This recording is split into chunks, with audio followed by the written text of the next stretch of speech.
சென்னையிலிருந்து கேரளாவிற்கு கடத்தி செல்லப்பட்ட அடி மாடுகளை பூவிருந்தவல்லி அருகே சமூக ஆர்வலர்கள் தடுத்து நிறுத்திய சம்பவம் நடந்தேறியுள்ளது.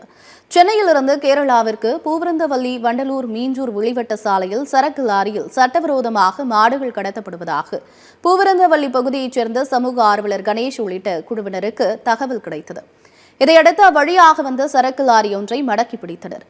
அதன் உள்ளே சென்று பார்த்ததில் 60க்கும் மேற்பட்ட மாடுகள் இருந்தது கண்டுபிடிக்கப்பட்டது. தகவல் அறிந்து வந்த காவல்துறையினர் விசாரணை மேற்கொண்டனர்.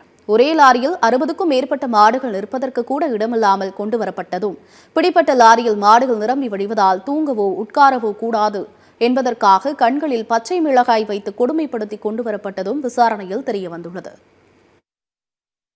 மீஞ்சூர் வண்டலூர் சாலையில கடத்த ஆரம்பிக்கிறாங்க. ஆரம்ப காட்டத்தில் இவங்க ஓப்பனாக தான் கொண்டு போயிருந்தாங்க. வெளியவே மாடுகள் தெரியும்.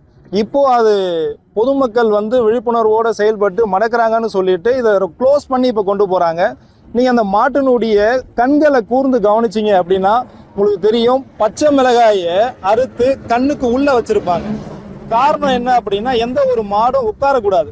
இவங்க மாடுகளை ஏற்றக்கூடிய இடம் ஆந்திரா, இறக்கக்கூடிய இடம் கேரளா.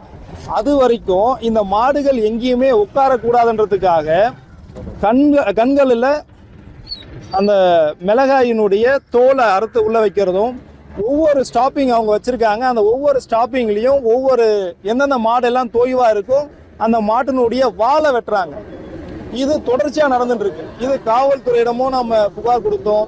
பெரிய பெரிய அதிகாரிகளுக்கும் நாம தெரியப்படுத்தி எந்த ஒரு நடவடிக்கை இது வரைக்கும் இல்லை.